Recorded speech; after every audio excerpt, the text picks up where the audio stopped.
At family reunion, my grandpa said, "How's college going?" I replied, "What college?" Then watched my parents realize I knew they spent my tuition on my brother's wedding. Please take a second to support our channel, hit subscribe and drop a comment saying where you're watching from. You're part of this story too. The July heat pressed against my skin as I stood in Grandpa Jerome's backyard, paper plate trembling in my hands. Around me, aunties laughed over ribs and potato salad while kids shrieked through sprinklers. I'd been dreading this reunion for weeks, practicing fake smiles in my bathroom mirror. My name's Lisa, I'm 19 and I was supposed to be starting sophomore year at Howard University in 6 weeks. Supposed to be. Grandpa Jerome shuffled over, his worn baseball cap shading those sharp eyes that never missed anything. "Baby girl, how's college treating you? Your mama been bragging about those grades all year." The potato salad turned to ash in my mouth. I could feel my parents across the yard, their conversation with Uncle Charles suddenly stopping. Mom's laugh cut off mid-note. Dad's hand froze on his beer bottle. They knew. They finally knew that I knew. "What college, Grandpa?" The words came out steady, but my chest felt like it was caving in. His bushy eyebrows shot up. "What do you mean, what college?" "Howard. Your dream school." "Yeah." I set down my plate before I dropped it. "That would have been nice." The backyard noise seemed to fade into static. Across the grass, through the smoke rising from Uncle Charles's grill, I watched my mother's face drain of color. Dad took a step forward, then stopped. I'd spent 3 months sitting on this bomb waiting for the perfect moment. Turns out the perfect moment chooses you. April had started with sunshine and ended in ashes. I remember the exact moment. April 23rd, 2:15 p.m., sitting in my childhood bedroom surrounded by Howard acceptance letters and financial aid forms. My phone buzzed. Bank notification. I'd been checking my college fund obsessively since Dad had been weird about signing the tuition payment forms. The account balance loaded, $217.33. I blinked. Refreshed. Same number.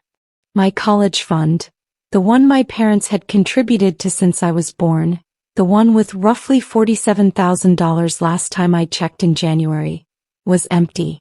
My hands shook as I called the bank. "The funds were transferred on April 1st, the representative said in that practiced apologetic voice.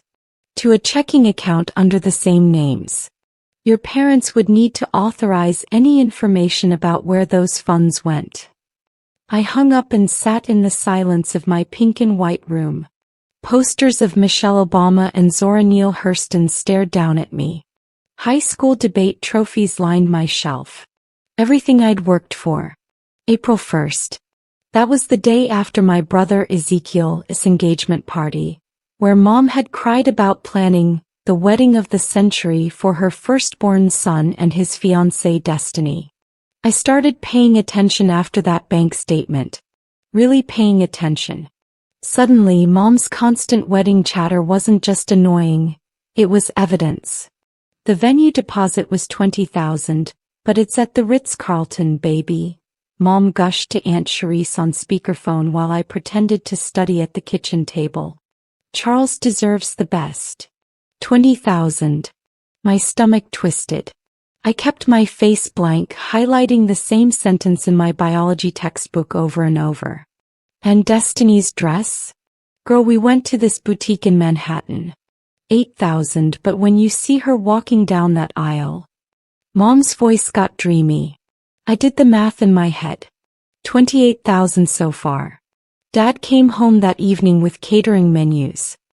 "Destiny wants the premium open bar package," he said, loosening his tie.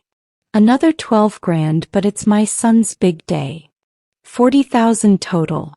Almost exactly what had been in my college fund." "What about Lisa's tuition?" I asked quietly, not looking up from my textbook. The kitchen got very still. "We'll figure it out, baby," Dad said finally. "We always do. Your brother only gets married once." The lie sat between us like spoiled meat. That night I heard them arguing in their bedroom. "She's gonna figure it out, Leon," Mom hissed. Dad's response was muffled. "Charles is our son. This wedding is important for the family image." Family image. Not my education. Their image. I became an actress. Every morning I braided my hair, put on my smile, and pretended I didn't know my future had been sold for centerpieces and champagne fountains. "You excited about Howard, Lisa?" Dad asked at dinner 3 days later. I chewed my chicken slowly, tasting nothing. "Yeah, Dad. Real excited." Mom beamed. "My baby girl at Howard. We're so proud." The words I wanted to scream stayed locked behind my teeth. "Then why did you steal from me?" Instead I said, "Thanks, Mom. I know how much you've sacrificed." Her smile flickered. Good. I wanted her uncomfortable. I started keeping a journal documenting everything. Every wedding expense they mentioned, every lie about handling my tuition, every time they chose Ezekiel over me. May 3rd. Mom bought a designer mother of the groom dress. $2,500. For the photos, she said. May 15th. Dad paid for Ezekiel's honeymoon to Bali. $18,000. Our wedding gift, he announced proudly at Sunday dinner. I watched Ezekiel hug them, watched him thank them for being the best parents ever, and I wanted to flip the table. He didn't know. They'd successfully kept him ignorant of what they'd stolen from me to fund his happiness. "You okay, sis?" Ezekiel asked, catching my expression. "Perfect," I lied. "Just thinking about college." The irony tasted like poison. June arrived, and with it came Howard's final tuition deadline. I sat at the kitchen table with my laptop, the payment portal glowing. Mom and Dad were in the living room, arguing in whispers about flower arrangements. "We need to talk about my tuition," I called out. They came in looking guilty and defiant at once, a combination I'd learned to recognize over the past 2 months. Dad sat down heavily. "Baby girl, we've been meaning to discuss this." "Discuss what?" "The fact that my college fund is empty." Mom's eyes widened. "You checked the account?" "It's my future, Mom." "Yeah, I checked." The words came out harder than I'd planned. Dad rubbed his face. "Lisa, honey, the wedding got more expensive than we anticipated. But we have a plan. You can take out student loans for your first year, and we'll help you pay them back after Charles gets settled." Student loans. $60,000 in debt before I even started. "You took my money," I said slowly, "spent it on Charles's wedding, and now I should go into debt?" "It's not like that," Mom started. "Then what's it like?" "Explain it to me." They couldn't. They sat there with their excuses dying on their lips, and I realized they'd never planned to tell me. They'd hoped I wouldn't notice, wouldn't check, would just accept the loans as normal. I stood up. "When's the reunion at Grandpa Jerome's?" "July 20th, Mom whispered. "Good," I said. "I'll tell everyone there what you did." Dad's face went red. "Don't you dare embarrass this family." My brother found me on the porch that night, where I'd escaped to breathe air that didn't taste like betrayal. He was 26, worked in finance, always had everything together. Golden child. "Key, what's going on?" He sat down beside me, genuine concern on his face. "Mom and Dad are acting weird." I studied him. My brother who'd taught me to ride a bike, who'd scared off my terrible high school boyfriend, who'd always protected me. Did he deserve to know his happiness cost mine? "They spent my college fund on your wedding," I said flatly. The color drained from his face. "What?" $47,000. Gone. Venue, dress, catering, your honeymoon. All of it. Now they want me to take out loans while you and Destiny dance at the Ritz-Carlton.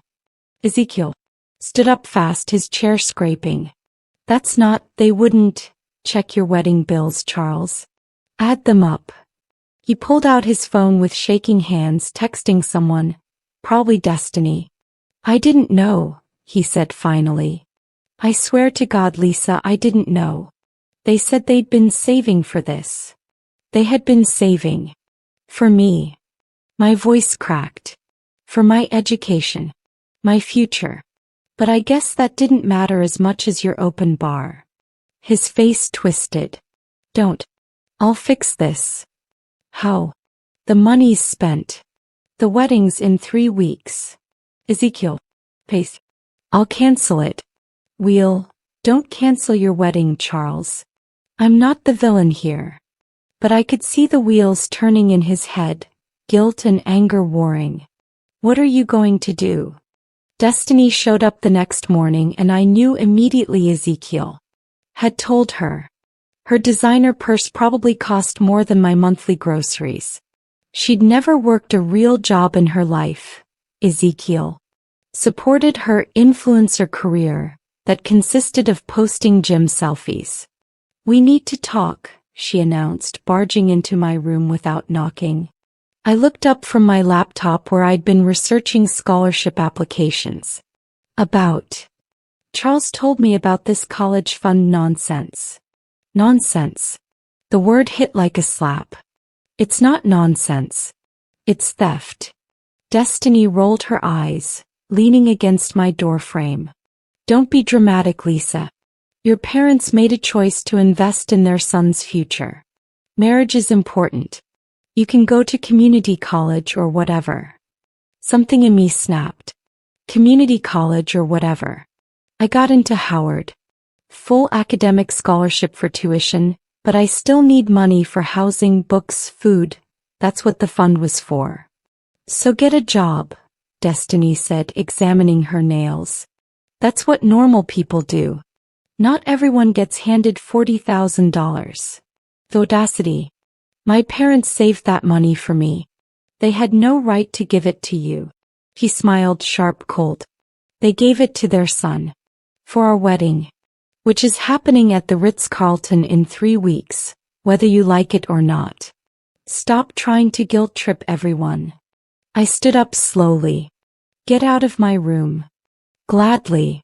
Lisa, you're still expected to be a bridesmaid. Don't embarrass the family. After Destiny left, I pulled up my journal and started compiling everything. Every receipt I'd photographed when Mom left her wedding binder open. Every overheard conversation I'd recorded on my phone. Every text message where they'd discussed handling Lisa's college situation later. I created a spreadsheet. Venue, $20,000. Destiny's dress, $8,000. Catering, $15,000. Photographer, $5,000. Flowers, $3,500. Band, $4,000. My brother's suit, $1,200. Mom's dress, $2,500. Honeymoon, $18,000. Party favors, invitations, the engagement party I hadn't included yet. Another $6,000. Total, $81,200. They'd spent almost double my college fund. I felt sick. Where had the rest come from? I checked my younger sister Aisha's college account. The one for my 15-year-old sister. The balance that should have been around $30,000 showed $18,000. They'd stolen from both of us. Lisa. Aisha's voice came from my doorway. Can I come in? She looked scared, clutching her phone. I waved her in. Did you know about my college fund? She nodded, tears forming. I heard them fighting about it. Mom said you were being selfish for wanting to go to a fancy school when Charles needed help starting his life. Selfish. For wanting my own money for my own education. They took from yours too, I told her. Her eyes went wide. How much? $12,000 so far. Aisha sat down hard on my bed. For the wedding? Yeah. We sat in silence, two sisters whose futures had been sold.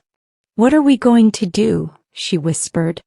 Grandpa Jerome called me directly 3 days before the reunion, which was unusual.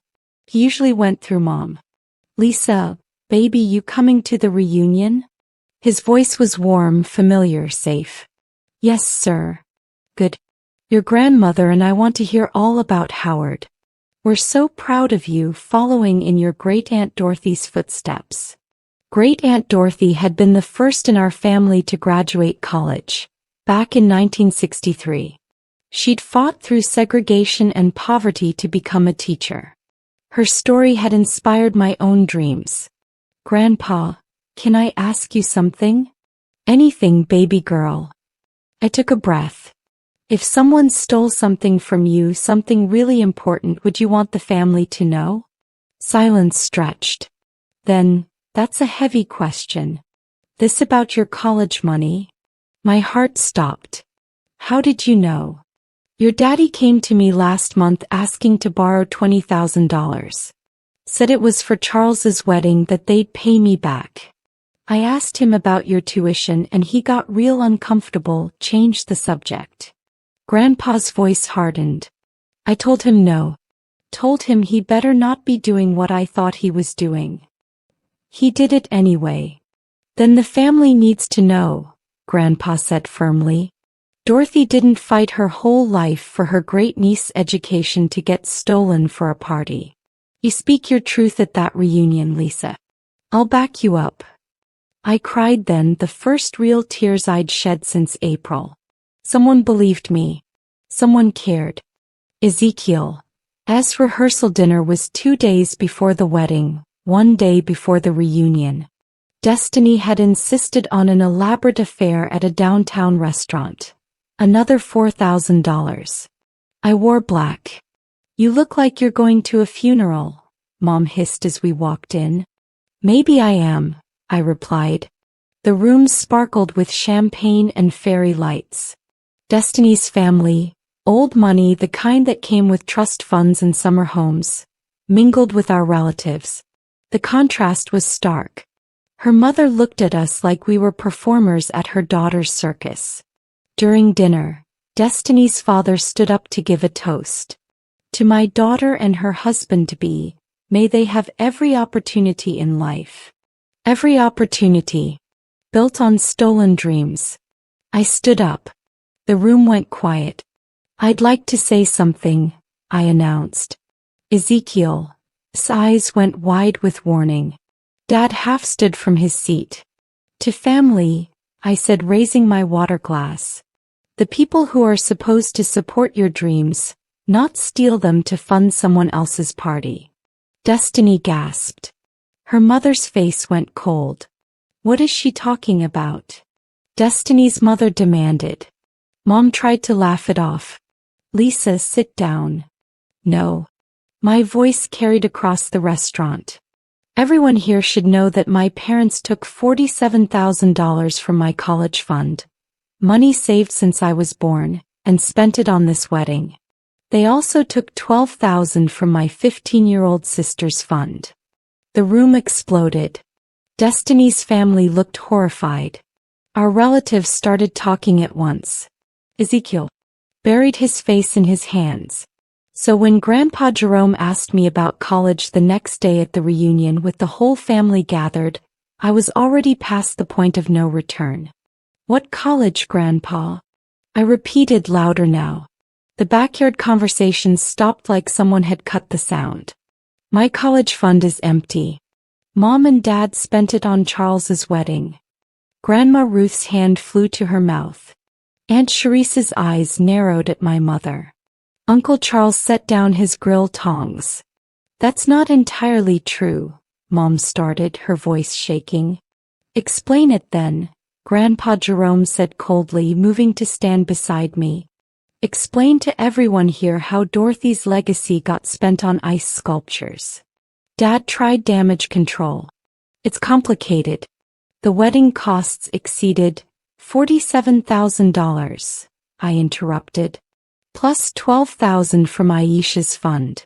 $59,000 total. For 1 day. While I'm supposed to go into debt for my education. Aunt Cherise exploded. You took from both your daughters? Leon, have you lost your mind? Cousins started choosing sides. Uncle Charles looked at my father with disgust. Grandma Ruth was crying. Destiny's family had shown up. She'd insisted on meeting Charles's extended family before the wedding.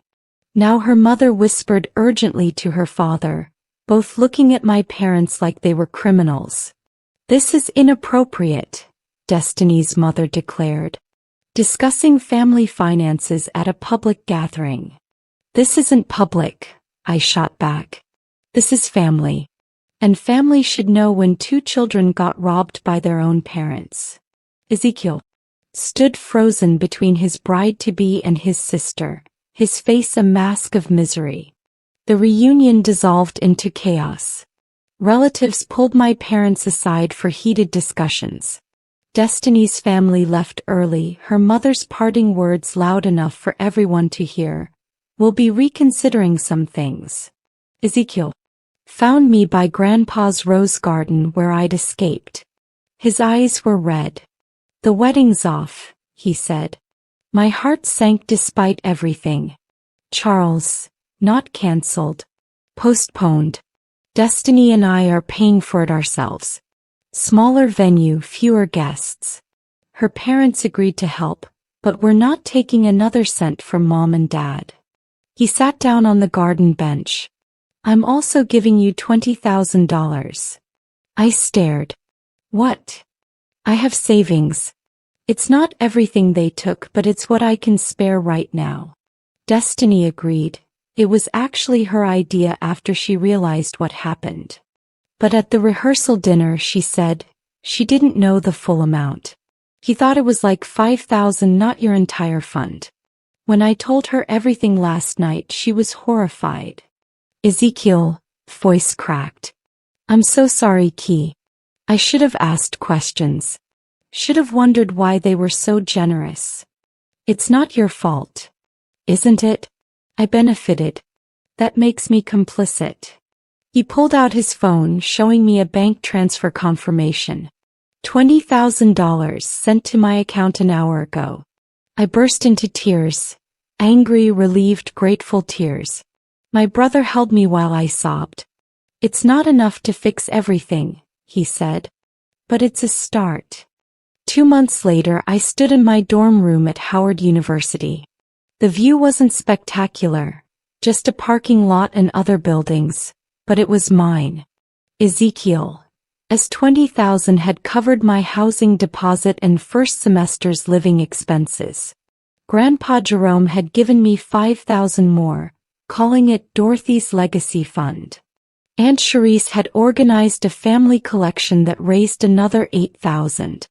I'd gotten a work-study job in the library. I was here. My parents and I weren't speaking. They'd called me ungrateful, said I'd humiliated them, destroyed Ezekiel's wedding plans. But at the reunion, after I'd walked away from the chaos, Grandma Ruth had taken my hands. Baby girl, you did the right thing, she'd said. Sometimes family needs to be called out. Sometimes truth matters more than peace. Aisha video called me weekly, counting down until she could escape too. I'd promised her I'd help protect her remaining college fund. Ezekiel and Destiny had gotten married last week in a small ceremony at a botanical garden. It was beautiful. Intimate. I'd been his best woman. My parents hadn't understood why they weren't invited. I pinned a photo of Great-Aunt Dorothy above my desk. Her graduation photo from 1963, her smile proud and defiant.